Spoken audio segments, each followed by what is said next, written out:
first major steps after I have cut the major portions of the meat off include deboning the meats so that they are in their major sections, the top round, the bottom butt, bottom round, etc. And just to the point where I can put it in the freezer. Okay, first step is to try to cut away the tailbone and pelvis bone so that we can get to the rest of the good meat.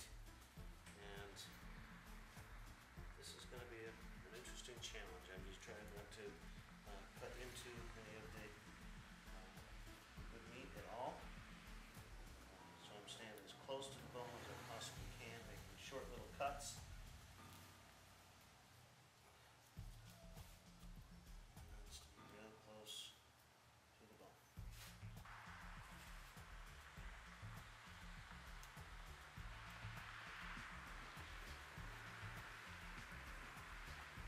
Show the cuts again.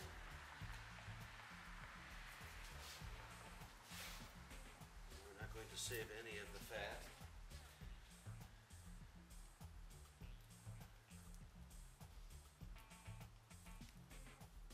Okay, I don't know how well you can see this, but here is the what would be the right hind leg, and there's a triangular piece of meat here, a nice big round ball here, a little extra. You got a triangular piece here. It's sort of a triangular piece there. A very large section in here. We'll have to identify exactly what those cuts are, but I'm just going to continue to work around all of the different seams and separate the major portions of the meat. Okay, this is quiz time. I don't know if I'm going to be able to do this exactly. I know that this and this are tenderloins, okay? They're going to be wrapped up separately so that we can eat those with pleasure. All right.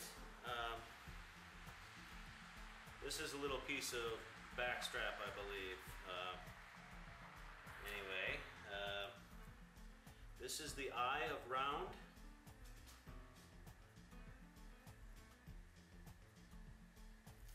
I'm not exactly sure what this big beautiful piece of meat is, part of the leg, the top portion of it, and I don't know where that little triangular piece is. Here is one of those round pieces here. I think this is part of the top of the shank. Here is, I believe, the butt. This is the, oh geez, top round. I'm not exactly sure again what this piece is. I don't know if that's the little triangular piece. This clump over here is all shank meat, and here is the bottom round. Okay, so I'm going to end up wrapping up all of those things and moving on to the next leg, seeing if I can do any better with the second time around.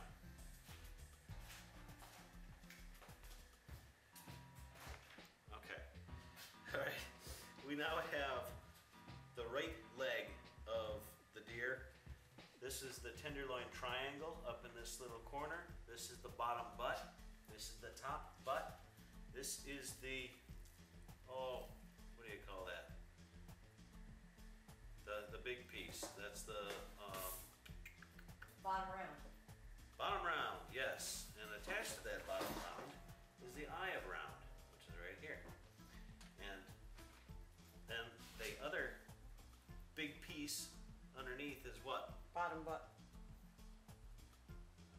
No, that's the bottom butt. Bottom butt, top butt. Other big piece on the inside of the leg is what? Bottom round, top round. Doesn't make sense that that's a top round if it's all the way down at the bottom. Okay, you got bottom, large and long. Large and long is bottom round. That's this one. That's bottom round. Okay. Then you have a top round, which is large. You got a round egg. Round. No, your round egg is probably that top. The bottom butt? No, that's the top butt. Top butt, small round right That's top, there, yeah. right there, and then Top over butt. to your, Bottom butt. yeah, What's this?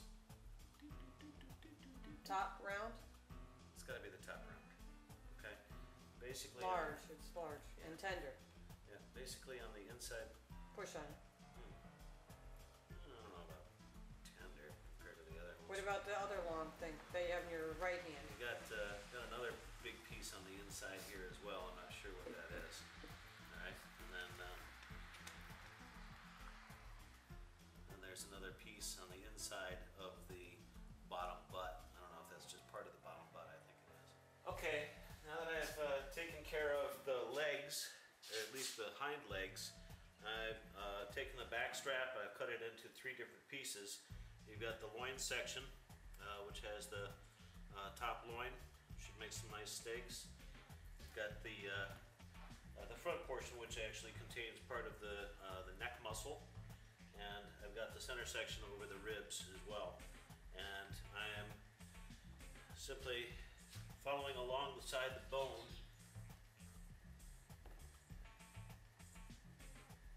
And carefully cutting away meat next to the spine.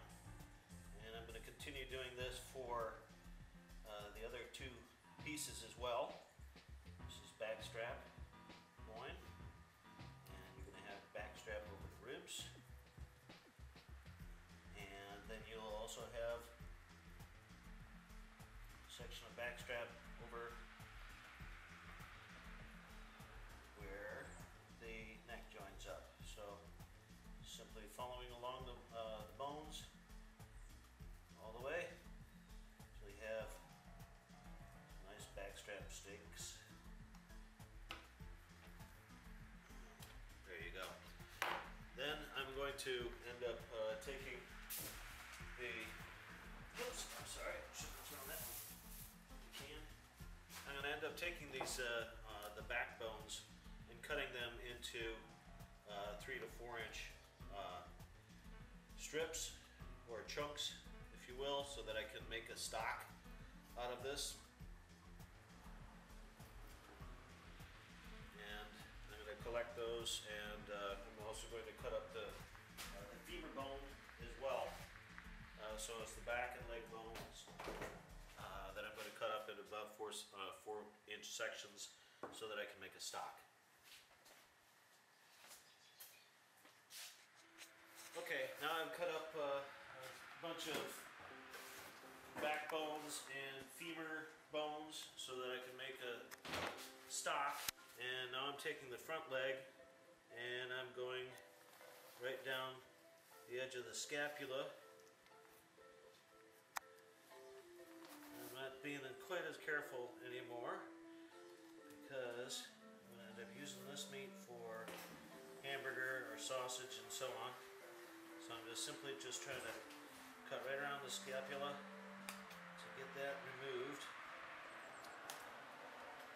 So it's down to the bone and then sort of sideways to, oh wow, light. Let there be light. Is there a way to get this out?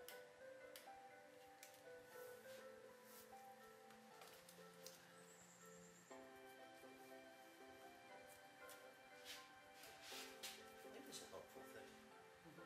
Where's your light stand? Yes.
Yeah, it's too bright.